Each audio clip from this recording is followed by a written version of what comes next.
उससे next part है जी samples orders करने का, जो हम प्राइस नेगोशिएट करवा लेते हैं। उसके बाद जो थर्ड नंबर पे पार्ट आता है वो है जी ये सैम्पल्स ऑर्डर करने का। हम 4 से 5 सप्लायर्स के साथ तकरीबन सैम्पल्स ऑर्डर करते हैं। सैम्पल ऑर्डर किस तरह करते हैं जी, जिस तरह मैंने ये आपको प्राइसेस बताई थी, मैं तकरीबन कोई ये अच्छे खासे सप्लायर्स के साथ कॉन्टैक्ट किया, उसके अंदर से ये 5-6 सप्लायर्स के साथ ये $4.2, 4.4, 4.6, 5.2, 5.5 इस तरह की मुझे प्राइसेस मिल रही थी।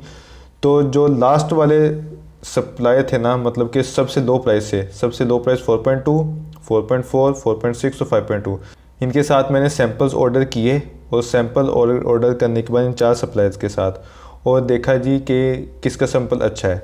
तो यहाँ पर 4 सप्लायर के साथ सैम्पल ऑर्डर करने का मकसद ये है कि अगर आप कहते हैं जी कि सबसे लो वाली के साथ सैम्पल ऑर्डर कर देते हैं, सबसे लो प्राइस वाले के साथ, तो हो सकता है यहाँ पर आपको जो सबसे लो प्राइस वाला है वो सैम्पल अच्छा ही ना भेजे, तो आपको सैम्पल उसका पसंद ही ना आए। तो ज़ाहिर बात है जब आपको सैम्पल पसंद नहीं आएगा, सैम्पल अच्छा नहीं होगा, तो आपको मजबूरी है कि आपको यहाँ से एक स्टेप आगे बढ़ना पड़ेगा और इस वाले सप्लायर के ऊपर जाना पड़ेगा। अगर ये भी नहीं अच्छा भेजेगा तो फिर आपको इस वाले सप्लायर के पास जाना पड़ेगा। तो यहाँ पे तकरीबन आप 4 से 5 सप्लायर के साथ ऑर्डर करें ताकि 4 से 5 सप्लायर के सैंपल्स आपके पास हों और आप उनको आपस में कंपेयर करके चेक कर सकें कि किसका सैंपल जो है वो अच्छा है और फिर आप उस सप्लायर के साथ काम करें। तो यहाँ पर जैसे मैंने ये 4 सप्लायर के साथ सैंपल्स ऑर्डर किए थे और उसके अंदर से ये 2 सप्लायर्स थे जिनके जो सैंपल्स थे वो अच्छे थे और ये इन 2 सप्लायर्स के जो सैंपल्स थे वो बिल्कुल बेकार थे। और बेकार सैंपल किस तरह के थे वो भी मैं आपको स्क्रीनशॉट यहाँ पे दिखाऊंगा, उनकी चैट्स भी दिखाऊंगा, स्क्रीनशॉट भी। तो यहाँ पर ये 2 सप्लायर्स के साथ अच्छे सैंपल थे और जैसे मैंने आपको बताया साइड डिटेल्स वगैरह पहले कि $4.4 वाला जो सप्लायर था जिसके साथ वैल्यू एडिशन करने के बाद $4.75 प्राइस फाइनल हुई थी, तो उसके साथ मैंने ये सैंपल जो था उसका सैंपल अच्छा था, तो उसके साथ मैंने प्रोडक्शन फाइनल कर दी थी, उसी के साथ काम किया था और अभी भी मैं अब तक उसी के साथ उसी सप्लाई के साथ काम कर रहा हूँ। तो ये बैड सैंपल की स्टोरी नहीं, पहली स्टोरी ये है जी कि मैंने अपने सप्लायर को बोला, जो कि एक सप्लायर था जिसने मुझे प्रोडक्ट भेजी, उसको मैंने मैसेज किया what thing you send in the sample, मुझे आपने सैंपल के अंदर क्या भेजा है। तो उसने मुझे आगे से ये पिक्चर्स भेजी कि मैंने ये प्रोडक्ट भेजी है, तो प्रोडक्ट की पिक्चर उसने भेजी। तो मैं यहाँ पर उसको कह रहा हूँ I received your sample, there is only, मतलब वो आधी प्रोडक्ट उसने भेजी थी, एक तो आधी प्रोडक्ट भेजी थी, उसके अलावा देयर इज़ नो बॉक्स, उसने डब्बे के बगैर ही प्रोडक्ट भेज दी, सिंपल प्रोडक्ट बगैर बॉक्स के अंदर। उसने सिंपली ये जहाँ पे मैंने लिखा है product send in transparent shopping bag, उसने सिंपल ट्रांसपेरेंट शॉपिंग बैग के अंदर प्रोडक्ट रैप की और रैप करके उसको सोल्यूशन टेप के साथ रैप करके उसको भेज दिया सैंपल को। तो जाहिर सी बात है अगर सैंपल ही अच्छा नहीं होगा तो सप्लायर के साथ काम क्यों करेंगे। तो जब मैंने उससे पूछा क्या होता है आपने बॉक्स भी नहीं भेजा, तो आगे से मुझे रिप्लाई कर रहा है सप्लायर कि no box need print when big order can design by you self. तो पहले तो बात यहाँ पे आपको ये क्लियर कर दूँ कि ये जो चाइना के अंदर है ये चाइनीज़ बोलते हैं और चूँकि अभी इनको इंटरनेशनल मार्केट के अंदर काम करना होता है, तो इंटरनेशनल मार्केट के अंदर काम करने के लिए ज़ाहिर बात है इंग्लिश की ज़रूरत पड़ती है। तो अभी ये बहुत से सप्लायर ऐसे हैं जिनके पास अभी ये बस टूटी फूटी इंग्लिश बोलते हैं। तो बस ये इतनी की इंग्लिश बोलते होते हैं कि बहुत से सप्लायर जो कि ये आपको समझ आ जाए। तो जहाँ पे आप समझ सकते हैं, जैसे मैं यहाँ पे आपको समझा देता हूँ कि नो बॉक्स, वो कहना चाह रहा है कि बॉक्स नहीं है, बॉक्स नीड प्रिंट, जो बॉक्सेस हैं वो प्रिंट होने वाले थे अभी।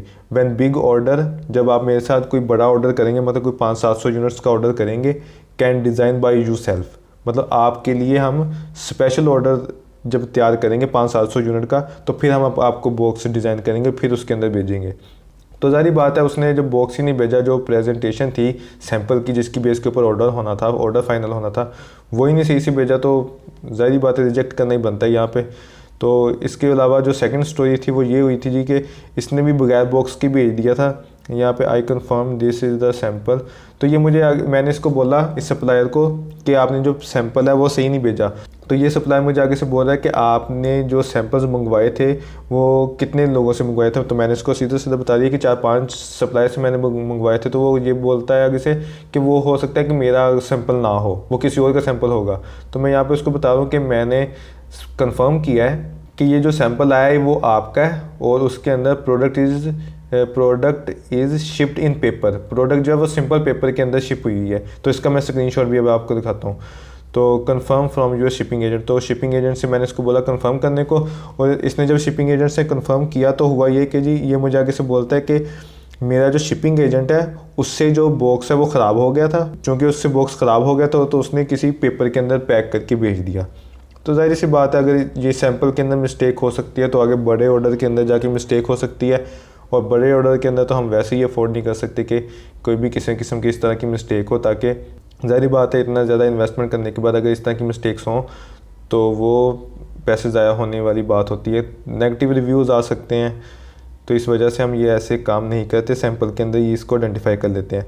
और यहाँ पे आप ये प्रोडक्ट देख सकते हैं जी कि इसने सिंपल ये पेपर है एक, ये मोटा था एक पेपर था वाइट कलर का, उसके अंदर प्रोडक्ट डाली, सोल्यूशन टेप्स के साथ इसको रैप किया और उस पेपर के अंदर, और प्रोडक्ट शिप करवा दी सैंपल।